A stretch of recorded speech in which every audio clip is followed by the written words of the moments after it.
बेनकाब में आपका खैर मकदम है। मैं हूं रिजवान मलिक। आज हम बात करने जा रहे हैं दुनिया के उन राजों की जो लंबे अरसे के बाद भी सुलझ नहीं पा रहे हैं।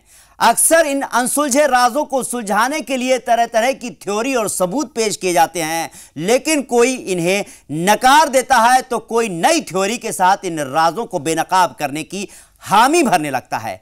ऐसे ही कुछ राजों से उठाते हैं नकाब और करते हैं इन्हें बेनकाब।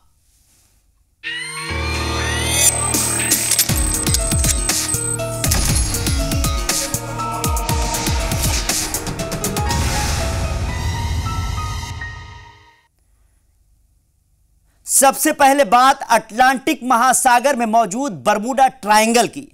यह horror triangle Bermuda, Miami, Florida और सेंट जोआनस से मिलकर बना है।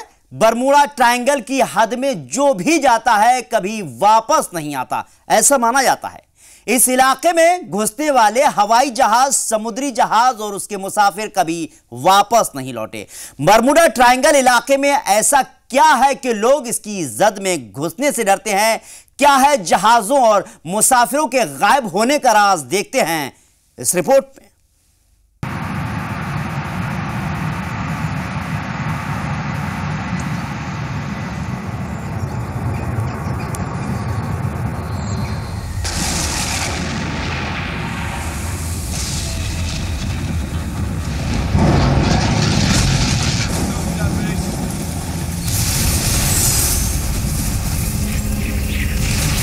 दुनिया का सबसे बड़ा राज बरमूडा ट्रायंगल, वो इलाका जहां कोई भी हवाई जहाज या समुद्री जहाज गया कभी वापस नहीं लौटा।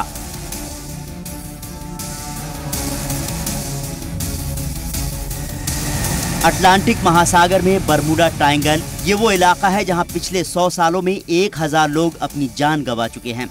हर साल यहां औसतन 4 हवाई जहाज और 20 समुद्री जहाज गायब हो जाते हैं, लेकिन आज तक ना तो इस इलाके में गायब हुए जहाज का मलबा मिला और ना ही किसी इंसान का जिस्म।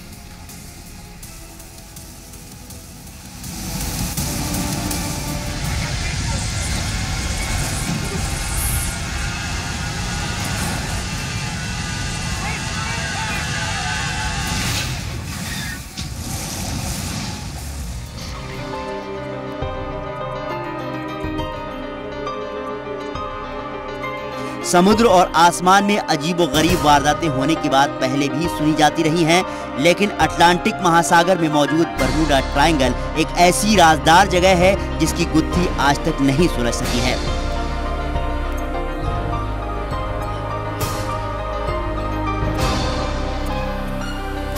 खास बात है इस इलाके में हवाई और बहरी ट्रैफिक बेतहाशा रहता है। इस इलाके को दुनिया के सबसे बिजी मरीन ट्रैफिक वाले वाटरवे के तौर पर जाना जाता है।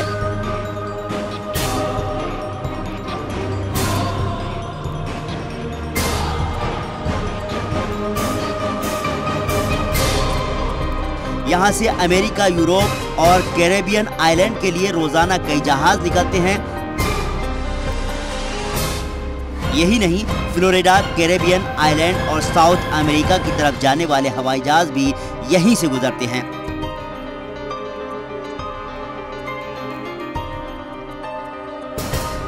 इतना हैवी ट्रैफिक होने के बावजूद यहां एरोप्लेन और समुद्री जहाज हादसों का शिकार होकर गायब हो जाते हैं और किसी को पता तक नहीं चलता।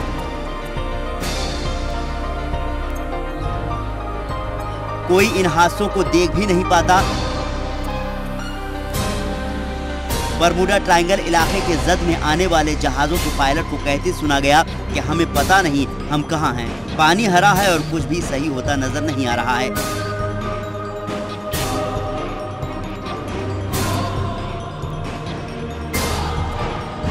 इस राज से पर्दा उठाने के लिए रिसर्च जारी है और नई नई थ्योरी सामने आ रही हैं। ऑस्ट्रेलिया में हुई रिसर्च से पता चलता है समुद्री इलाके के बड़े हिस्से में मीथेन हाइड्राइड काफी तादाद में है। इससे उठने वाले बुलबुले भी किसी जहाज के अचानक डूबने की वजह बन सकते हैं। कहा गया कि बीते 15,000 सालों से समुद्री पानी में से गैस के बुलबुले निकलने के सबूत मिले हैं। इसके अलावा बहुत ज्यादा मैग्नेटिक फील्ड होने के चलते जहाजों के टूल्स यहां काम करना बंद कर देते हैं। इससे जहाज भटक जाते हैं और हादसे का शिकार हो जाते हैं। लेकिन अब साइंटिस्ट ने बरमूडा ट्रायंगल के राज से जुड़ी एक और थ्योरी सामने रखी है जो कई सवालों के जवाब दे सकती है।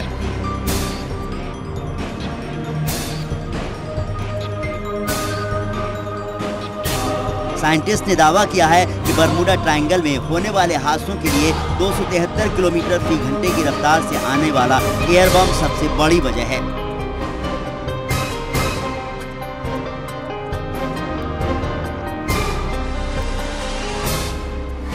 जिसकी रफ्तार इतनी तेज होती है कि समुद्र की लहरें 45 फीट ऊपर तक मौत बनकर उठती हैं।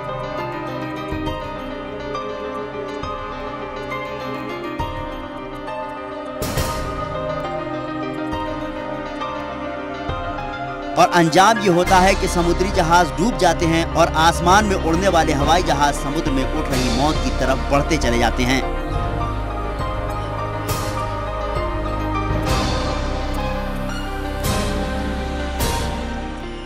हेक्सागोनल क्लाउड जो हेक्सागोनल शेप होती है, तो जिसके 8 कोने होते हैं, उस तरह का क्लाउड एक शेप बन जाती है। उसका रीज़न ये है कि वो जो एयर होती है जब उठती है, यानी सेंटर में एयर पार्सल जब ऊपर उठेगा तो वो क्लाउड बनेगा, बादल बनेगा, और जब ऊपर पहुंच जाता है एक पर्टिकुलर हाइट पर, तो वो जो आसपास की ठंडी हवा है वहाँ से वो क्लाउड सिंक होता है, तो वो एजेस बन जाती है, किनारे बन जाते हैं, और उसका वर्टिकल डेवलपमेंट काफ़ी ज़्यादा होता है, कई किलोमीटर तक होता है। तो जितना ज़्यादा वर्टिकल डेवलपमेंट होगा क्लाउड का, उतना ही डाउन ड्राफ्ट ज़्यादा स्ट्रॉन्ग होगा। बरमूडा ट्रायंगल का पहला जिक्र क्रिस्टोफर कोलंबस के जर्नल से मिलता है, जिसमें उन्होंने लिखा था कि बरमूडा ट्रायंगल के जहाज के कंपास ने काम करना बंद कर दिया है।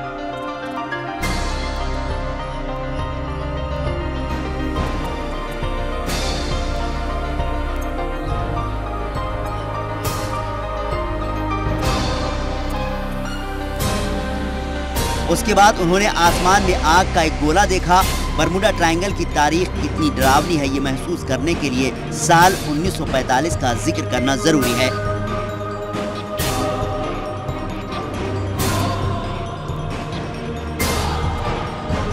जब अमेरिकी मिलिट्री के 5 एयरक्राफ्ट 90 मिनट में बरमूडा ट्रायंगल में समा गए थे।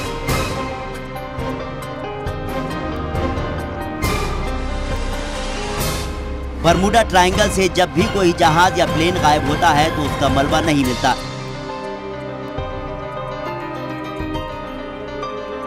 The weather did get bad. There was a front that came through, the wind changed, but for the first day we went out, we expected to see them floating out here. इसके लिए gulf stream को जिम्मेदार माना जाता है। ये gulf stream Mexican gulf से निकलकर फ्लोरिडा की नॉर्थ अटलांटिक तक फैली हुई है, जो अपने साथ सारा मलबा उठा ले जाती है। ये गल्फ स्ट्रीम समुद्र के अंदर नदी की तरह होता है, जिसका बहाव काफी तेज होता है।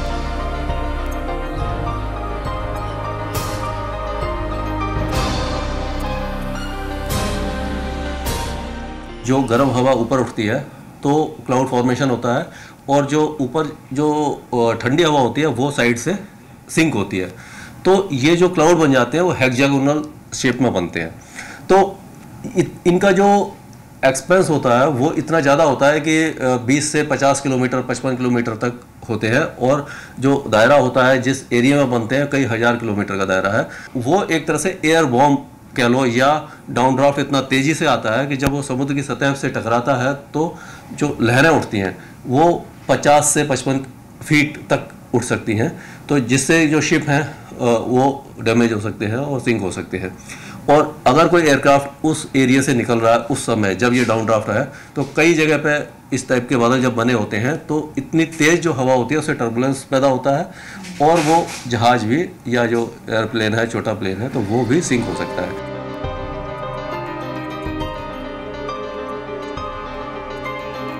कई साइंटिस्ट इस बात से इत्तेफाक रखते हैं कि बरमूडा ट्रायंगल के बीच एक अजीब सख्त बादल या कोहरा छा जाता है, जो समुद्री जहाज़ों और एरोप्लेन को निगल लेता है। साइंटिस्ट की इस नई थ्योरी को माने तो बरमूडा ट्रायंगल का राज उन्हीं बादलों में छिपा है जो एयर बम पैदा करते हैं और हजारों टन वजन के एरोप्लेन और समुद्री जहाज़ों को तिनके की तरह बिखेर देते हैं।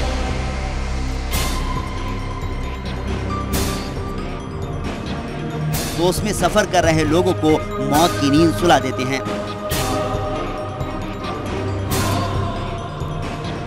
इस जगह पर कोई भी नहीं जाना चाहता क्योंकि सभी को मालूम है कि इस इलाके में गुजरना मौत को दावत देना है।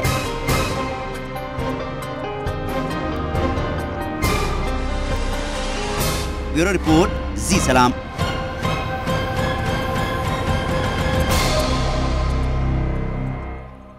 फिलहाल वक्त एक छोटे से ब्रेक का। ब्रेक के बाद लेकर चलेंगे रोजवेल यूएफओ क्रैश साइट, जहां एलियंस की डेड बॉडी मिलने के दावे किए जाते हैं। साथ ही रूबरू कराएंगे खौफनाक जानवर मॉथमैन और उससे जुड़े राजों से भी।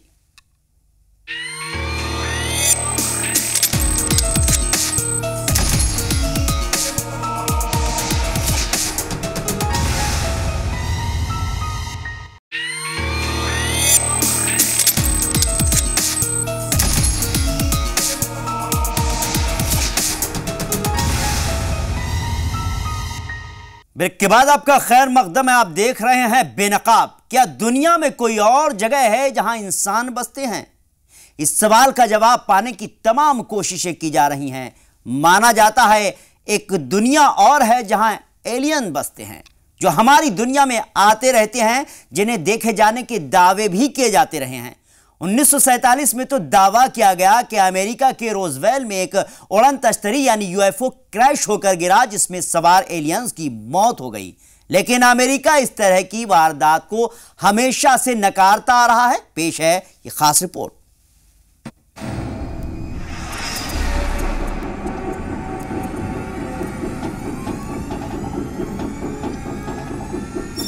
तस्वीर उस एलियन की है जिसकी उड़न तश्तरी, जिसे यूएफओ यानी अनआइडेंटिफाइड फ्लाइंग ऑब्जेक्ट कहते हैं,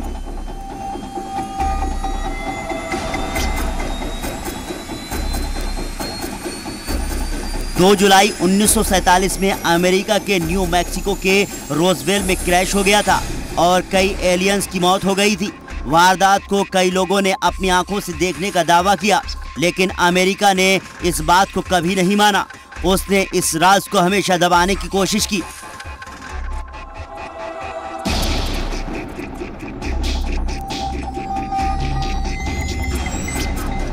हालांकि इस वारदात के बाद ही न्यू मैक्सिको का शहर रोजवेल सुर्खियों में आ गया था। खबर आग की तरह फैली कि मिलिट्री बेस कैंप के पास उड़न तश्तरी हादसे का शिकार हो गई है।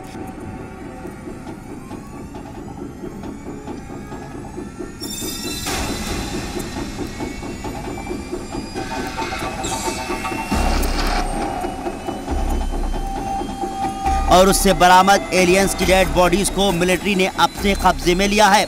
हालांकि बाद में अमेरिकी फौज और एडमिनिस्ट्रेशन ने इन खबरों को अफवाह करार दे दिया।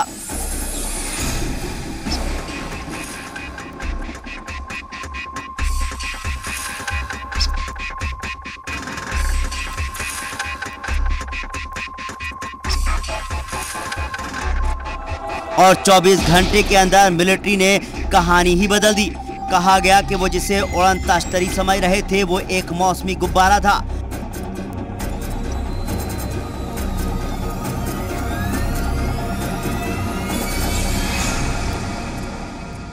अमेरिकी फौज और अफसरान ने भले ही मामले को दबाने की कोशिश की, लेकिन कई चश्मदीदों ने रोजवेल में यूएफओ के क्रैश होने और एलियन की डेड बॉडी मिलने के दावे किए।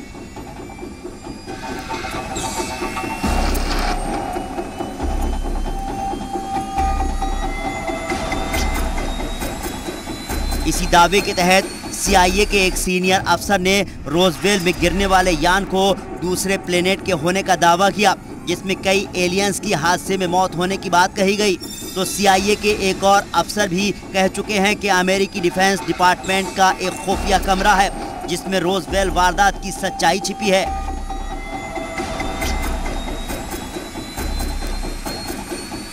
और उससे जुड़ी चीजें वहां रखी गई हैं। उन्होंने रोजवेल के क्रैश यान और उसमें मारे गए लोगों को दूसरे प्लेनेट का होने का दावा किया। अमेरिका का एक बड़ा तबका भी यही मानता है।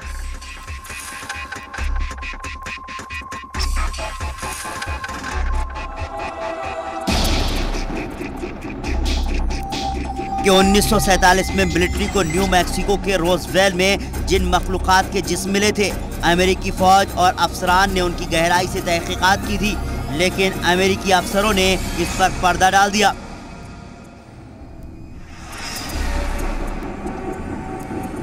अमेरिका के न्यू मैक्सिको के रोजवेल में यूएफओ के क्रैश होने और एलियंस के मारे जाने के दावे लगातार किए जाते रहे हैं।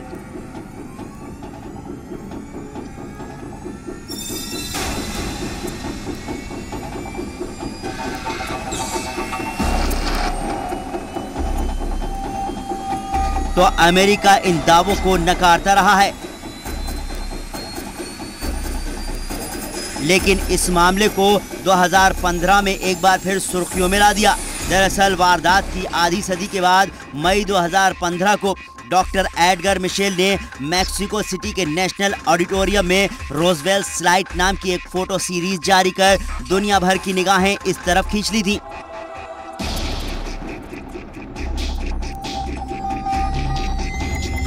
दरअसल डॉक्टर मिशेल चांद पर जाने वाली टीम के मेंबर थे।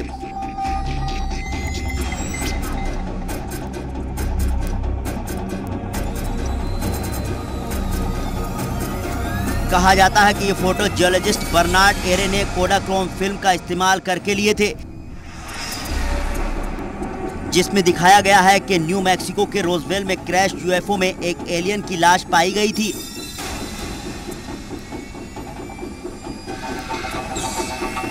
दरअसल बर्नार्ड एरे एक ऑयल एक्सप्लोरेशन जियोलॉजिस्ट थे।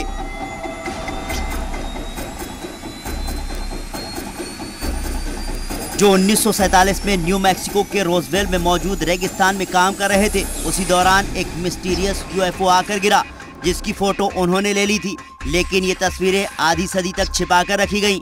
हालांकि कुछ एक्सपर्ट्स ने इन तस्वीरों को फर्जी करार दिया था, जबकि यूएफओ इन्वेस्टिगेटर इन फोटोज की असलियत का पता लगाने की कोशिश में लगे हैं।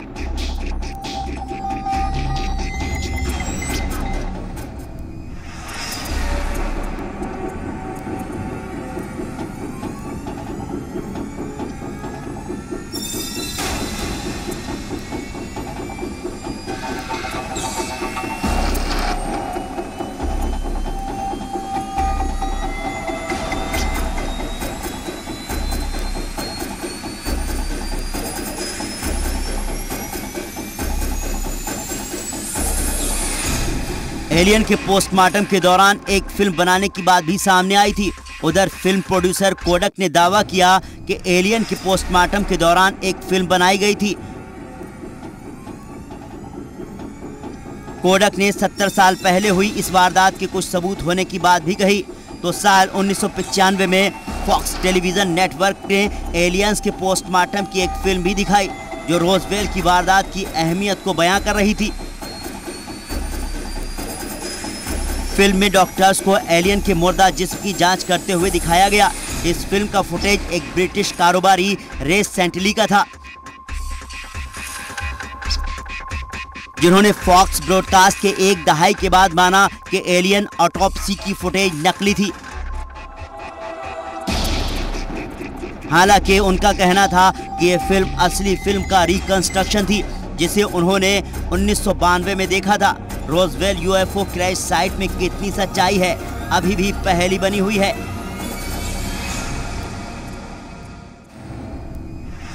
इस राज से नकाब उठेगा कि नहीं, वक्त ही बताएगा। ब्यूरो रिपोर्ट, जी सलाम।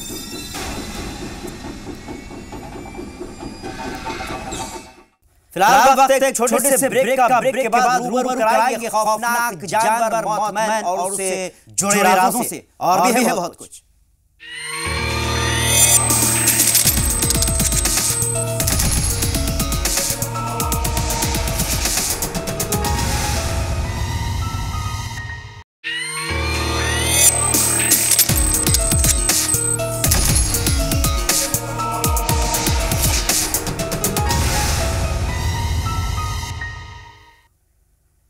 ब्रेक के बाद आपका खैर मकदम है। आप देख रहे हैं बेनकाब। और अब बात यूनाइटेड स्टेट के ओहियो शहर की, जहां 1966 में एक अजीबो गरीब तरह का जानवर देखा गया, जिसे मौथमैन कहा गया। उड़ने वाले मॉथमैन को देखकर लोग खौफ खा जाते थे। जहां भी इसे देखा जाता वहां कोई ना कोई हादसा पेश आ जाता। 15 दिसंबर 1967 को ओहियो का सिल्वर ब्रिज देखते ही देखते चकनाचूर हो गया। इल्जाम मॉथमैन पर लगा, लेकिन उसके बाद मॉथमैन कभी नहीं देखा गया। क्या था मॉथमैन के देखे जाने का राज, देखते हैं इस रिपोर्ट में।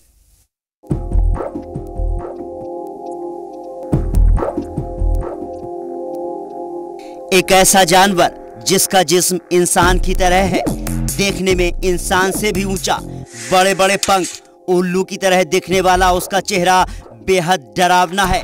उसकी आंखों से निकलने वाली लाल रोशनी किसी के भी पसीने छुड़ा सकती है। उसे आसमान में उड़ता कोई देख ले तो रूह कांप जाए। तस्वीर में नजर आ रहा ये किसी फिल्मी कहानी का कैरेक्टर नहीं है। लंबे चौड़े डरावनी शक्ल वाले इस जानवर को मॉथमैन के नाम से पुकारा जाता है। 10 से 15 फीट लंबे पंख वाले इस जानवर को आखिरी बार 15 दिसंबर 1967 में देखा गया था और उसके बाद ये पहेली बनकर रह गया। इसकी कहानियां किताबों और फिल्मों में सिमट गई हैं, लेकिन इस पर जो इल्जामात हैं उसे जानकर आप हैरान रह जाएंगे। लंबा चौड़ा डरावनी शक्ल वाला ये जानवर यूनाइटेड स्टेट के ओहियो रियासत में साल 1966 में पहली बार देखा गया था। दरअसल कब्र खोदने वाले 2 लोगों ने बताया उन्होंने पेड़ पर बैठे एक खौफनाक जानवर को देखा है। 10 फीट लंबे पंख वाला जानवर काफी डरावना है। उसकी 2 बड़ी चमकदार आंखें हैं। चेहरा उल्लू की तरह दिखता है। कब्र खोदने वाले दोनों लोगों ने बताया कि कुछ देर बाद इस खौफनाक जानवर ने उड़ान भरी और उनके सर के ऊपर से होते हुए आसमान में कहीं गायब हो गया। इस वारदात के 3 दिन बाद 15 नवंबर 1966 को फिर एक शख्स ने इसी तरह के जानवर को देखे जाने की बात कही। उसने बताया कि वो अपने घर में बैठा था कि अचानक एक अजीब-गरीब आवाज सुनाई दी। वो बगीचे में गया तो एक चमकदार आंखों वाला अजीब-गरीब जानवर दिखाई दिया, जिसे देखकर उसका डॉगी भी सहमकर घर के अंदर चला गया। उस वारदात के बाद उसका डॉगी भी हमेशा के लिए गायब हो गया, जिसके बाद कई बार ऐसे खतरनाक और उड़ने वाले जानवर को देखे जाने की बात सामने आई और वो अखबारों की सुर्खियां बन गया। अखबारों ने इस जानवर को मॉथमैन नाम दिया। कुछ वक्त तक इस डरावने जानवर मॉथमैन पर रिसर्च चलती रही, बहस का मुद्दा बना रहा, लेकिन एक्सपर्ट्स के हाथ कुछ नहीं लगा। 1 साल बाद इस तरह की वारदातों में भी कमी आ गई, लेकिन मॉथमैन लोगों के दिलो दिमाग पर असर कर चुका था। मॉथमैन का बार बार दिखना लोगों के लिए परेशानी का सबब बनता जा रहा था। मॉथमैन का दिखना लोगों के लिए किसी अपशगुन से कम नहीं था। 1967 में ऐसा ही कुछ हुआ जिसने लोगों के वहम को और पुख्ता कर दिया। दरअसल 15 दिसंबर 1967 में ओहियो शहर में ऐसा कुछ खतरनाक हुआ जिसका जिम्मेदार मॉथमैन को ही माना जाता है। इस दिन ओहियो शहर का मशहूर पुल सिल्वर ब्रिज अचानक चकनाचूर होकर ओहियो नदी में गिर गया। इस हादसे में पुल पर चल रहे 46 लोग मौत के आगोश में समा गए। पुल के गिरने की तहकीकात शुरू की गई। एक्सपर्ट्स ने वारदात की वजह पुल की कमजोर बनावट को बताया, लेकिन दूसरी तरफ इस वारदात को मॉथमैन से जोड़ दिया गया। एक शख्स ने कहा कि सिल्वर ब्रिज गिरने से कुछ देर पहले ही उसने मॉथमैन को पुल के पास देखा था। पुल गिरने के पीछे उसी का हाथ है। हालांकि इस वारदात के बाद मॉथमैन कभी नहीं देखा गया। उस पर किताबें लिखी गईं, फिल्में बनी, लेकिन उसकी असलियत बेनकाब नहीं हो सकी। सवाल उठ रहे हैं, आखिर साल 1966 में ओहियो शहर में अपनी पहचान बनाने वाला ये खतरनाक जानवर आया तो कहां से आया था? उसके आने का मकसद क्या था? वक्त वक्त पर दिखने वाला मॉथमैन सिल्वर ब्रिज गिरने की वारदात के बाद गया तो कहां गया? उसके बाद वो क्यों नहीं दिखा? ऐसे में ये भी सवाल उठता है कि ये जानवर ओहियो शहर में पुल गिरने जैसी बड़ी वारदात को आगाह करने तो नहीं आया था। जो भी हो, सारे सवाल और उसकी ख्याली तस्वीरें मॉथमैन के गायब होने के बाद भी जिंदा हैं। ब्यूरो रिपोर्ट, जी सलाम।